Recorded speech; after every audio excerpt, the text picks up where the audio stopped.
The Short Code Podcast is a proud member of the MedEd Media Network. Inspiration, information, and guidance on your journey to medical school and beyond at mededmedia.com. Meandering in the margins of medicine, it's the Short Code Podcast. Weird news, fresh views, helpful clues, and interviews. By students, for students. Subscribe to our weekly show at theshortcode.com. Welcome back to the Short Code Podcast, a production of the University of Iowa Carver College of Medicine. I'm Nick Lind, back for another episode of our Parenting in Medical School series. Today, we're going to do something a little different. This was originally intended to be a partners podcast. We have some partners that are here. We actually have two families who are here in the studio. Joining me today is the Lung family. We have Christina and Michael Lung and their little baby, Michaela. So welcome. Thank you so much for joining me. I also have my family here. With me is my wife, Miriam. Hi. And our little baby, Ingrid. And we have our other two kids who are in the other room as well. Electronic babysitter today. Yes, they are definitely watching a movie while we're recording. But thank you so much for joining me. I'm excited to talk today. We're super excited to be here. Yeah. So one thing I really wanted to do with this episode is kind of talk through the spouses or partner perspective on raising kids through medical school. And Michael is here. He's a rising M4. I'm also a rising M4. So we understand parenting as medical students, but I think a lot of people have a lot of questions on what it's like. Michaela's playing with the mic right now. As we speak, we have almost 11-month-old grabbing the mic. She's very interested in it. Yeah, so this is going to be a fun podcast. Yes. with babies running the show. Mm-hmm. Here, you want this? And she's teething too, yes. So hopefully she won't be too grumpy. That's a hard time. I'm sure if I were teething too, I'd be super grumpy. Oh, yeah, I can't even imagine. So, Christina and Miriam, I'd like to hear a little bit about your story, and Michael, you can jump in as well, you know, kind of telling your family story on becoming a parent, but I don't know if somebody wants to kind of start. I can go first. Yeah. So actually becoming a parent is a lot of the reason that Nick went back to med school in the first place. When I had our first daughter, you still had a different career, and having her, when she came, it was just so empowering. I felt like it allowed me to say yes for Nick to quit his job and come back, which before that, I definitely was not willing or equipped to feel like I could say yes. So that was step one, was having our first. Nick, you were what, 2-3 months when she was 2 or 3 months when you decided to talk with me about coming to med school. Is that right? Yeah, probably around that time frame. Yeah, so basically she came and we felt like there was a time frame on you coming back to school at some point. We didn't know if it was going to be medical school or not, but once we made the decision, we got the ball rolling, and then we had our second child during the gap year between post-bac and medical school. And then we now have a 1-month-old who I'm sure everybody hears. So during your third year, right before the end of your third year, we now have her. So my perspective has been initially, I guess, that having our first kid made me feel empowered and equipped to like make a decision about coming. And then as we were looking at where to go, I think when Harvey was coming, I was really nervous about where we were going to have to move or not. That was a really hard time. I don't know. Did you guys live here before you?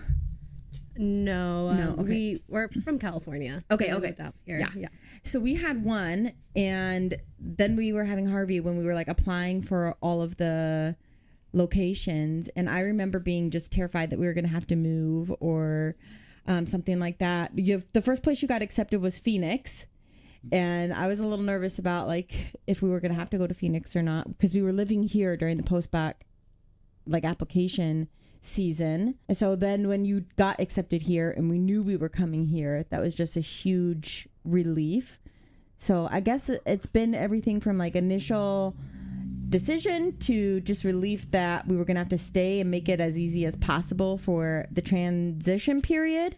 And then now that when we decided we were going to try for a third, it was the timing question of like, how can we have another child and not end up with a newborn in intern year? Because I put the kibosh on anything under 6 months for initial residency year. I was like, this is our window to try. Otherwise, it's not happening. Right. Yeah. So that was that's where it's been, just from like a time frame perspective and some initial thoughts.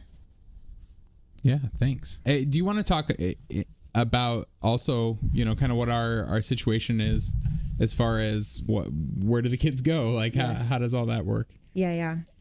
So I'm a pediatric speech therapist, and with Nick being in med school, I'm the family's only income.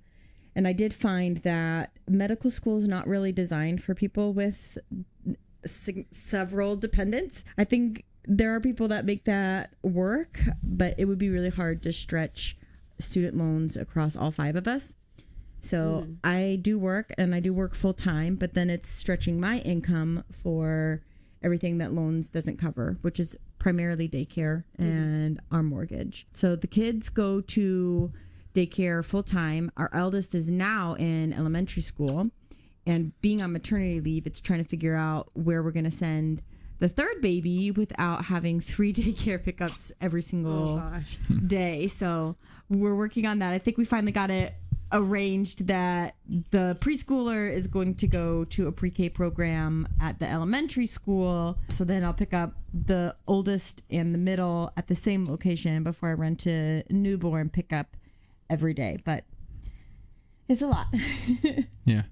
Well, thanks, Miriam, for sharing. I really appreciate everything that you do. You definitely take on the majority of you know, carting the kids everywhere and a lot of the household duties while I'm at the hospital or setting or whatever. So I just really appreciate everything that you do to make our family run smoothly. Thank you. I think a big part of being the spouse for somebody in medical school, and you can chime in if you have thoughts on this transition, is a little bit knowing what you're getting into, but then also when it's more than you expected or different than you expected, which is just the reality. Right. Remembering that, at least in my case, I remind myself all the time that I chose a person and not a path. And so, like, we have to do this together. And if we don't keep that mindset, then we're both going to burn out. Either him in studies or me on the house and work front. And there's no like just light at the end of the tunnel. We have to make every single day the best that it can be. Otherwise, time is passing and the kids are going to be grown and we're going to think that we got through it. But really what we lost was the day to day and enjoying it. Nice. Michaela just threw sunglasses and Michael picked him up with his toes. Very good. Master skills. And back in her mouth. There you go. Back in her mouth. Yeah, well, you know, it's Dad's toes, so Yes. it's fine. Right? Yeah, I should be eating them at home anyways. Yeah, true. All right. So, Christina, Michael, one of you want to talk about your situation? Yeah, so, Michael, if you want to chime in whenever. Yeah, so we got married the summer before he started med school. We knew that we wanted kids. We've been together since high school, so we've been together for a long time, and we knew kids was in our future. I was a little bit scared thinking of having kids during med school, but I actually listened to this show 4 years ago, and there was an episode about med students having kids, and it kind of gave me a sense of relief that, you know, it happens.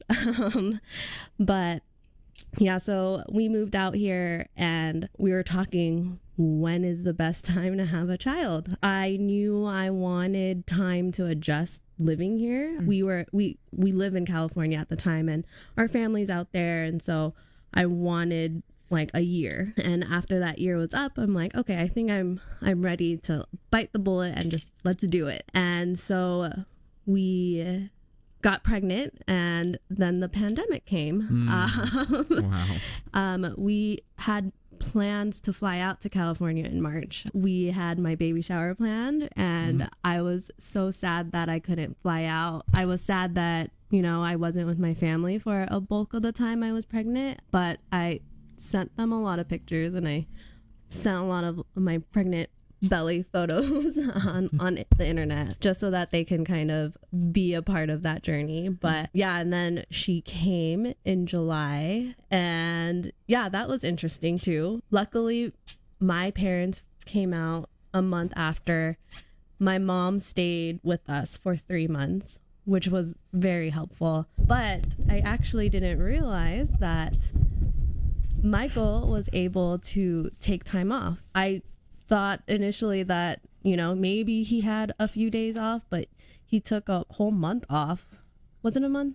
Yeah, originally it was planned to be like a couple weeks, but it ended up being 4 weeks, I think, in total. Yeah, so that was great. Just, the three of us enjoying. Yeah. And what was the time frame on that? That was, so July 18th. She came a week early, but I do have to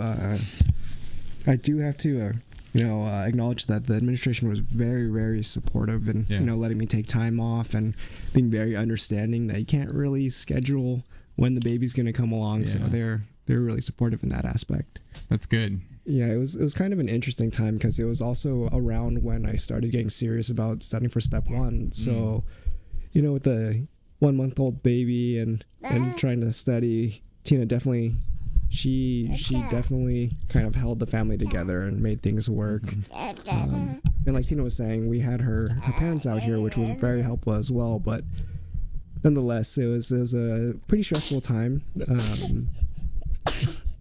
Yeah, it's pretty tough, especially knowing that Michael is studying for STEP. You, as a spouse, you want him to do well, but there are times when you're drowning and you need help. And for the longest time, and I still do it sometimes, I try to take on everything at home, but there are times when it's bad, just to hold everything in and try and clean everything, take care of everything, get all the groceries ready and everything planned for the week. So I'm doing better at asking for help, and Michael is always willing to help. It's just, I hate, getting in between him and his studies. Yeah.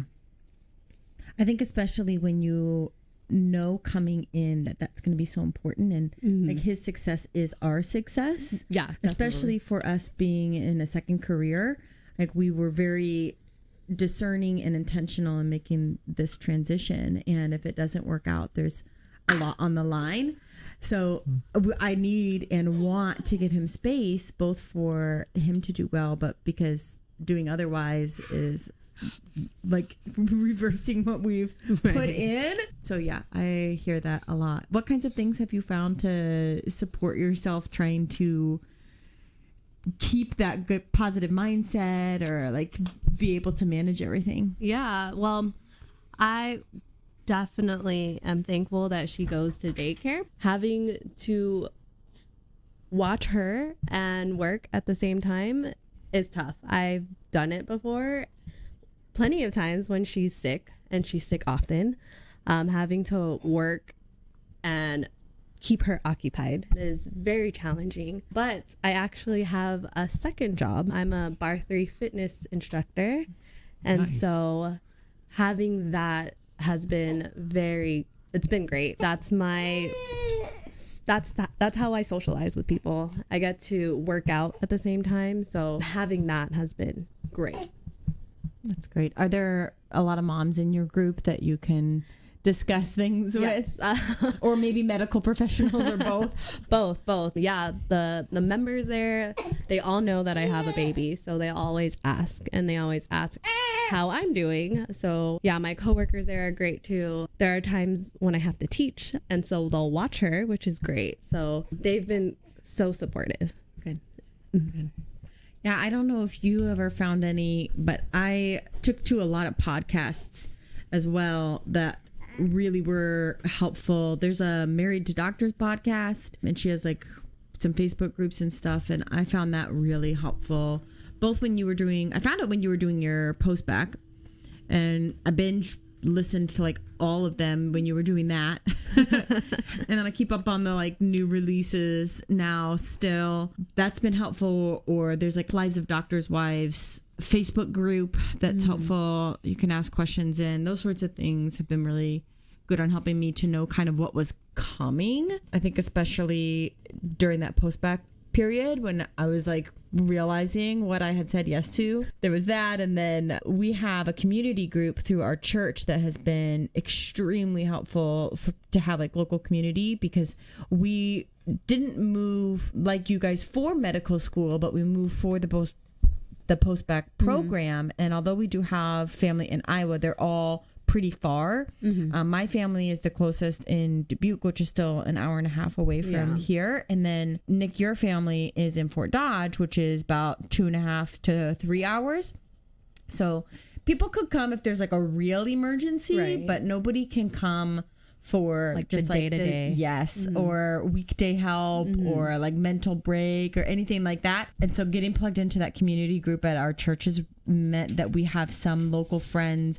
That was really, really helpful. And then as you've gotten into the medical program, you have some friends through school as well, especially the ones that have kids that are in a couple of your cohorts. That's been a godsend. We call them when we need to get together or have the kids have a play date or birthday party so they don't feel like they're alone, those sorts of things. Yeah, and I think that's something that we're even trying to do more as an organized thing. So one of the cool things that's come out of this podcast series is a lot of us med students who are parents are starting to talk more and realizing that there are more of us than what we maybe even thought. So we're trying to get a real organized group together, starting a new student organization, and hopefully we'll have our first event here in a month or so. So it's really cool, and I really hope that that'll be great support for medical students and their families to just have a group of people that are in a similar situation that, you know, can really share some of that experience that they've had to help make the whole transition of parenting and raising a family while in med school just a lot smoother process. I think that will be really important and helpful for families like yours, because I remember when we came for the white coat ceremony, and then like we did like the first picnic that was outside. I remember like searching and looking for anyone that had kids. Like my eyes were just like gleamed. Are there any little people running around? And I didn't see hardly any, because many have kids in med school like you, but coming in with kids already. I was like searching and looking, and like, there's not hardly anybody. So I think family moving in like yours to know that there's something established, or a family that already has kids like ours, it will make a difference too. Yeah, absolutely. When we first got here, we knew that, you know, kids were going to be a part of the plan, but being able to talk to other students that had kids, like our neighbor Ryan Stouty, he was really helpful in kind of getting an idea like which years are going to be the busiest, which are the easiest to kind of fit time for childcare and, you know, things of that nature. So it was definitely helpful being able to talk to people that have been through it. So yeah, I think this group would be really great going forward. Yeah, I hope to even maybe see if we can link spouses together more too as we get a little more organized, and even, you know, med students who are thinking of having kids, who maybe don't have kids yet but can really just bounce a lot of ideas. And yeah, I think it'll be a great opportunity for everyone to just kind of network. Yeah, I think people who have kids can help destigmatize or kind of get rid of some of the anxiety that people feel, that it is manageable, and it feels like a lot, but it is manageable. And there's lots of things that you can do to make it work. Daycare, like you said, mental health with working out, community, just coming up with like systems. I have like some routines throughout the day that sometimes it feels a little OCD, but I know that I'm doing them to like make sure that I finish certain things. Like we do a load of laundry every day, because otherwise it just builds too much. Those sorts of things. Small little routines on the house front, that kind of thing can make a big difference in letting people know. Yeah, and you're way better at all of that than I am. So thank you. Thank you again. I'm going to keep saying that. Thank you. Thank you for all the things that I don't do that you do. Listeners, if you ask us a question, it means that I don't have to make something up to talk about on the show, and the show becomes what you want it to be. So send your questions to theshortcoats@gmail.com or leave a message at 347-SHORT-CT. We'll talk about it on the show. So, I reached out for some questions to ask partners and spouses from a Facebook group, the Pre-Med Hangout, Dr. Ryan Gray's Facebook group, and I got a few questions. I didn't get quite as many as I did for the first episode with med students, but there are a few here. And one thing I'd like to talk a little bit about, and I think, Tina, you mentioned it a little, but one person asked, what is the time and responsibility load on the non-student parent? And what should they expect, as someone heading to med school for their spouse to kind of take on? Yeah. So when our day starts, I am in charge of getting our daughter up, dressed, fed, ready for daycare. Michael will sometimes, depending on what rotation he's in, he'll have some time to hang out with her. Sometimes he'll feed her breakfast, but I don't expect it just because sometimes he's out earlier than we are. So when you're on something surgical, you might have to be at the hospital at 4:35 in the morning. Yeah. So so whenever he's around, it's always a plus. And then I get her out to daycare. During the day, I'll work, but I'll try to have some dinner planned so that I don't have to worry about it when she's around. If I have any errands to do, I'll do that during the day as well. I'll pick her up from daycare and try and spend time with her as much as I can. I try not to do house chores when she's around just because I want to appreciate my time with her. And depending on, again, what rotation Michael's in, sometimes he'll come and join us for dinner, which is always really nice. But usually he'll be in charge of washing dishes at the end of the night or washing bottles. He'll vacuum. She just started eating, so our floor is a mess after dinner time. And then when she goes to sleep, I'll finish up my work just because I can't finish it all during the day. But there are times when I expect very little help from Michael, depending what rotation he's in.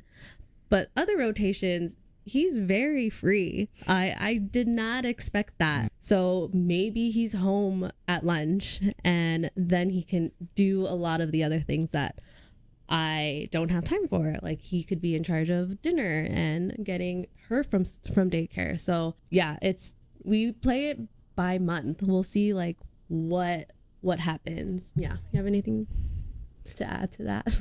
Yeah, no, I think you summarized it pretty perfectly. It really is dependent on what a rotation I'm on at that given time. But we try to make do with what we have, what time we have. We try to get all the chores, everything done after she goes to bed at 7-ish. Yeah, she sleeps pretty early. Yeah, nice. So we still have a good amount of time where we can take care of our house chores and stuff like that. But yeah, certain rotations, like the radiology rotation, for example, is a pretty relaxed one. You have a little bit more time, and try to pick up a little bit more slack during those times. And on the weekends when I'm home, I try to do what I can to help. But I think this is the situation for most parents in med school and their spouses, that we're really dependent on our spouses, and they really, really help make it work. It would be impossible without her.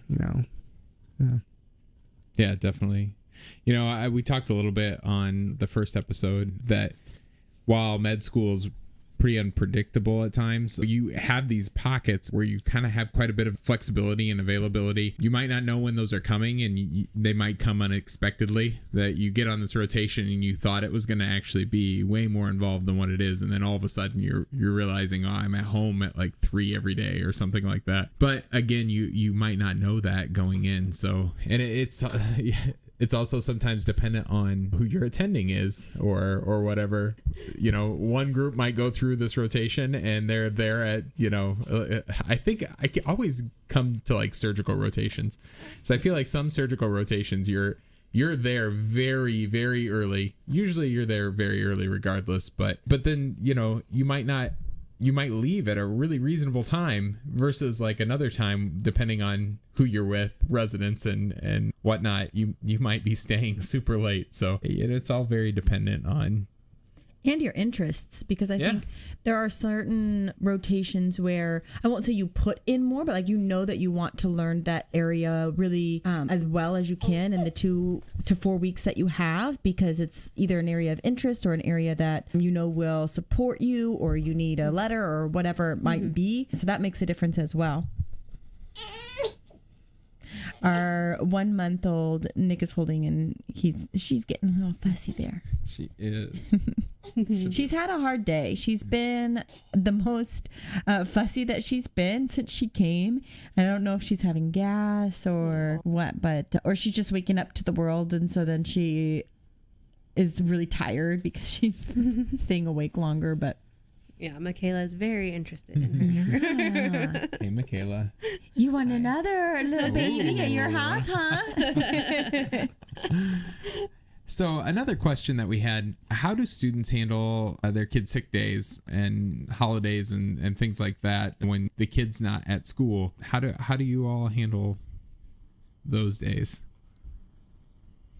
I can chime in. So I kind of assumed that it would be exclusively on myself, and that is actually not how it's worked out all of the time. There's been several times where it's been easier for Nick to take than for me to take, whether it's because of limited PTO or what I may have already had on my agenda for the work day, or in this more recent season, I knew I was going to be having a 3-month scheduled maternity leave, and so it was just burdensome for my kids at work, because I'm in pediatrics, like for them to miss some of their last sessions right before I was taking an extended time. There was going to be a gap between my departure and the arrival of my replacement, and we knew that, and so we knew that some of my kiddos were going to have reduced services at work, and I didn't want to have them miss some of their last sessions when Nick was studying, obviously, or like completing some projects, that sort of thing. But maybe those could be moved to a different time because his schedule was flexible during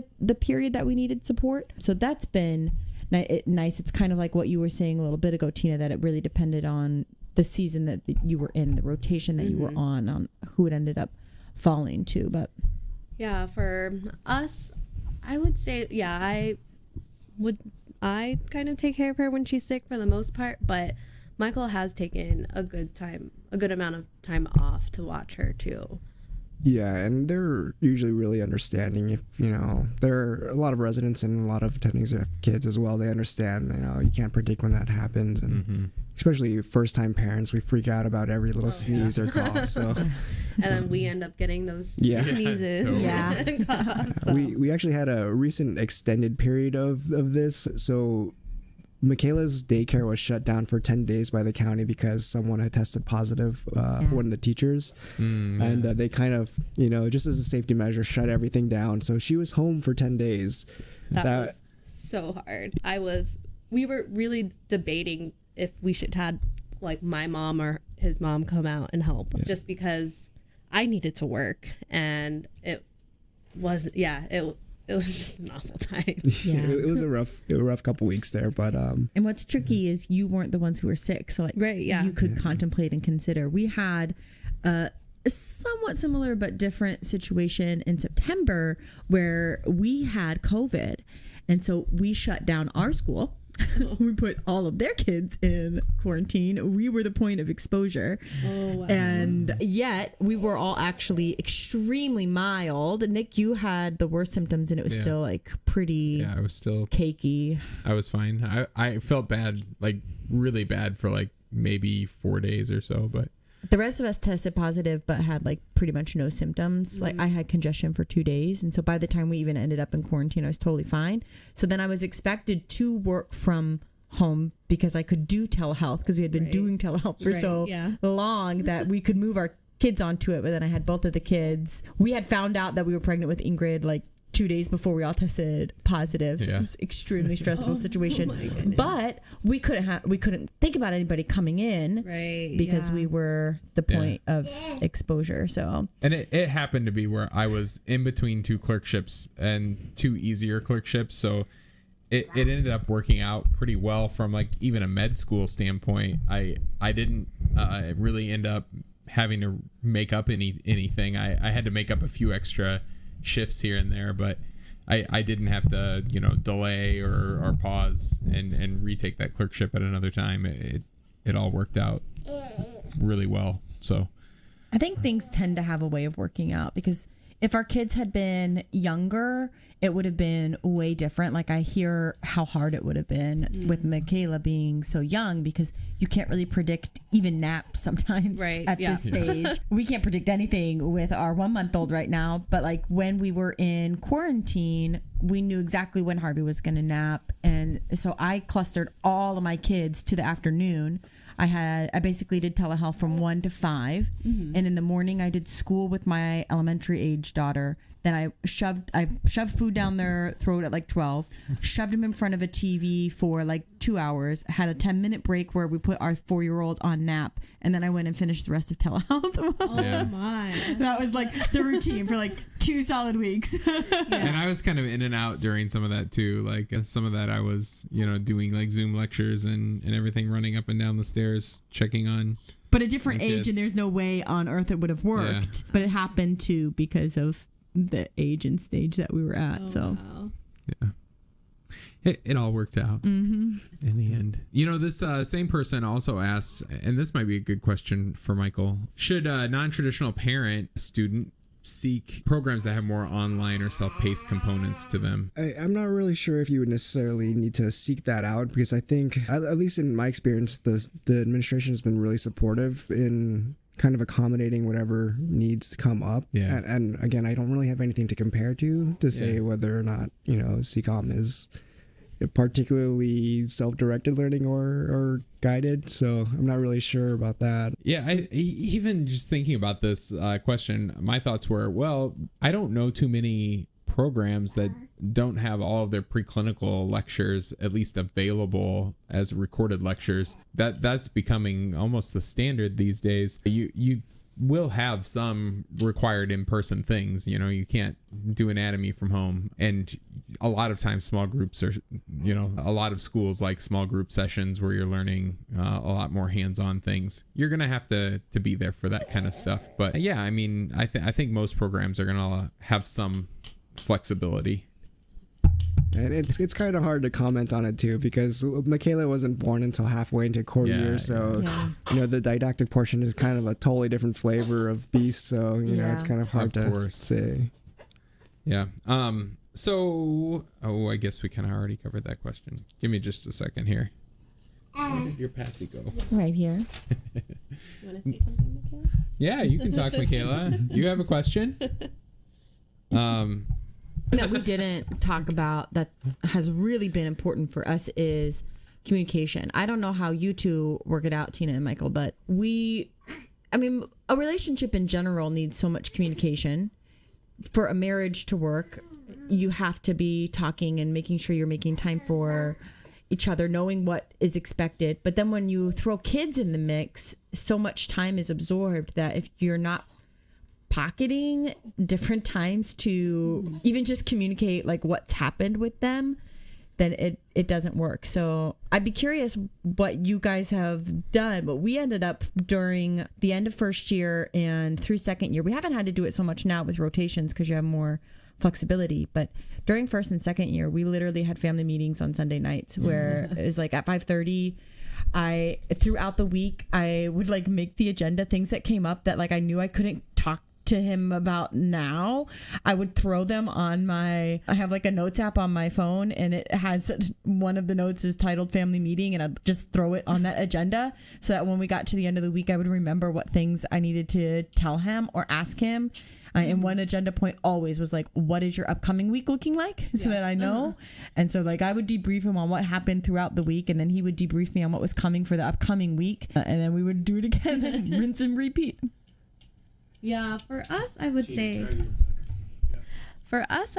that we try to communicate about our day, usually like around dinner time. Yeah, we're actually, I think for the most part, we make sure to have dinner every night. No phones, no TV, no distractions. Just we have a real conversation about how our day went and what's coming up and what we need to address going forward. So that's been really helpful, at least having that maybe an hour to talk and kind of plan things out is really helpful. Yeah, but definitely communication is very important. We've been talking a lot of finances recently, and I think because Michael is almost done with school, he's excited to get an income, so he's definitely more interested in it nowadays. So it's nice. Yeah, we try to talk about that weekly, if not monthly. Yeah. Do you guys eat dinner after Michaela goes to bed since she is going down so early, or you? We eat dinner with her. Yeah, because she just started eating. Yeah, yes. And then we'll have second dinner probably like later in the night. Tina's been a big advocate for, what is it called, baby-led weaning. Yes. Yep. Yeah. So, What was your first food? Did you have bananas or avocado? Or? She had bananas. Bananas. Yeah. She loves avocados. We actually have an emergency banana with us. Yes. Yeah, as I'm a part of several Facebook groups about baby sleep and baby eating. So Facebook has been very helpful with a baby. I would think, especially being a parent for the first time during the pandemic. Oh, yeah. Mm-hmm. You would rely on social media even more. I remember with my first being up in the evenings, like Googling, so not on Facebook so much, but like Googling milestones or like certain things to expect. And that was when I could just walk across the street and ask my neighbor if I needed to. And not as much for you. So I would have relied on social media a lot. Shortcoats, if you're enjoying our conversation today, I'd be grateful if you'd let people know by posting a story on Instagram or Facebook or tweeting about us. And don't forget to tag us in your post. Thank you. So what do you guys do to find some balance in your life? Is there anything that you can kind of do to release and relax or even connect together? We try to go on walks. Dave's chuckling. You went to a dirty, dark place, didn't you?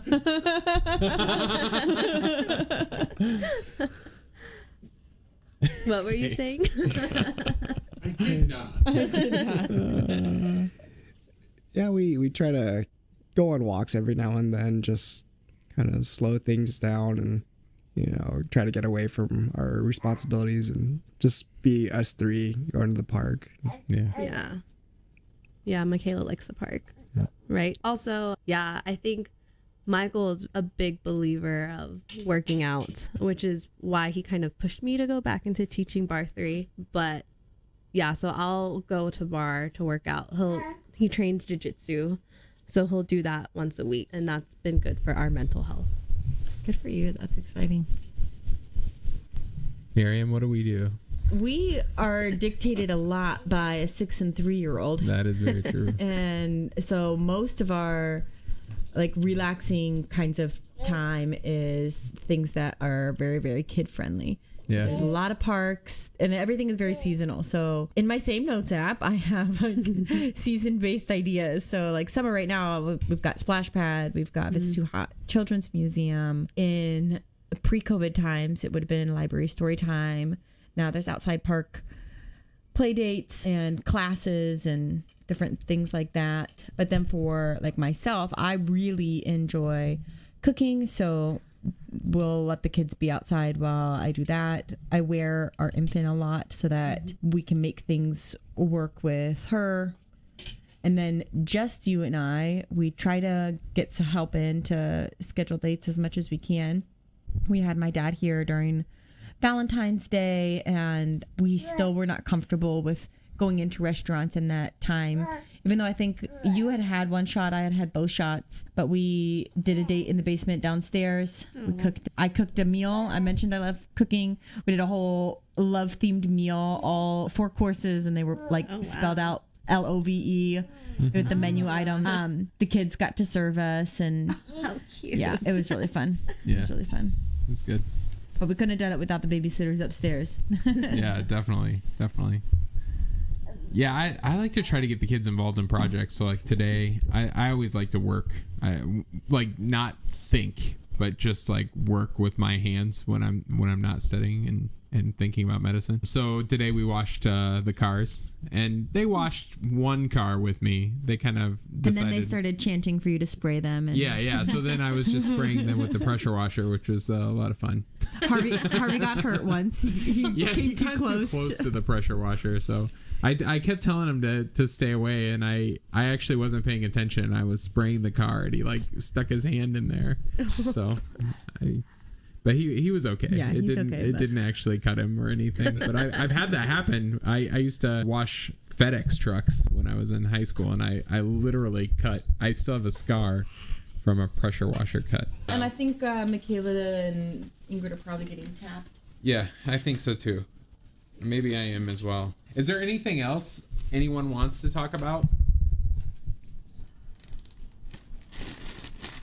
Anything you would have liked to have known or heard that you have now found out or figured out? I think, yeah, the importance of of communication, like you were talking about earlier. I don't think we really focus on that in the beginning, and we kind of learned by error. You know, both of us trying to overdo it and then kind of getting overwhelmed. But it's something we figured out along the way. But I wish we had known in the beginning how important it is to communicate, especially when you're doing something as as time consuming as raising a child. Yeah. I think that's good advice for everyone with kids is in every relationship. It's important to have strong communication. I think setting up systems like Miriam is really great about. She kind of talked about it too, where she has systems that she sets up for cleaning the house. She does the same things in a routine, and planning menus and things like that. That makes life run much more smoothly. And we talked a little bit about finances earlier. Budgeting is huge. I think knowing where your money is and what you're doing with it, especially when you're on such a tight budget as a medical student with kids. I think for us, without budgeting, we would probably be in a lot of trouble. And we might potentially be able to get out of med school with a positive net worth or close to it. I don't know. It's going to be close, but finance beforehand. So we were ahead of the game starting out, to be fair, but yeah. but still, I mean, I think paying attention to that can really help you go a long ways. I think the only thing that hasn't been said that across the podcast that you've done so far, so this one isn't so much about spousal support of a med student, but I've heard several times people kind of compare my situation to like being a little bit of a single mom. And I do want to make sure that it's acknowledged some of the difference. Like, it would be really easy to listen to this podcast and hear how much Tina and I do, or listen to the prior podcasts and hear how much people have their spouse support. But I just want to make sure there's a good shout out for people who are actually being single parents, whether that's in med school or just in general, because when I hear that comparison, I get a little defensive for my friends who are actually single parents, because we might be doing a lot and we might be having to like sacrifice in certain ways during this season. But one, it's a season. Right. Yeah. Mm-hmm. Two, we went in knowing, or even if we didn't know, like we've been supportive. And three, even if we're managing things, we have emotional and tangible support, or like a physical presence in the house, even if they're a passing ghost for like a short season. Yeah. So I just want to make sure that any single med students or single parents outside of the medical field know that what they're doing is amazing. This is a really short season where I've had to experience some of what I think they might be dealing with, and it's still not comparable at all. I'm actually really glad you mentioned that. My mom, she was a single parent and she raised 3 of us. So every time I think that we're having a hard time, I kind of think back to what my mom went through. And it's kind of a point of strength of, to kind of look back and see what she did. So yeah, it's amazing. Yeah, especially like if people are feeling, oh man, I can't do this or whatnot. Like I try to remember how other people are managing even more than I am. Yeah, and I think nothing is so important in medical school that you can't step away for a bit to take care of yourself and your family. So, maybe that's just, I need to leave early today, or, I need to even take a month off because, I know a lot of students, especially students with families who have taken a month off, that can happen. we've talked about it again and again on this podcast that there are some times where you have some flexibility and you need to take care of yourself first. You need to take care of your family, because if you're not doing that, then this whole, what's this whole medical school thing for? Yeah, what's the point? Yeah. Well, Tina, Michael, Miriam, that's our show. Thank you so much for joining me today. I really appreciate all of your input. Thanks to our special guest appearance of 11-month-old Michaela and 1-month-old Ingrid, who you have heard throughout this entire podcast. Dave, are these the first kids on the podcast? I think I had my son read the intro. Sorry. Very nice. He made fun of me while doing it. So, welcome back to the Short Coat Podcast. You tried to do the voice. Too cute. Very cool. Thank you, Shortcoats, for taking the time to listen. If you like what you heard, subscribe to our show. Our editors are AJ Charity and Eric Bozo. Alex Belzar is our marketing coordinator. The show is made possible by a generous donation by the Harvard College of Medicine student government and ongoing support from the Writing and Humanities program. Our music is by Dr. Flaw and Catholic Sphere. We'll talk to you in 1 week. Bye.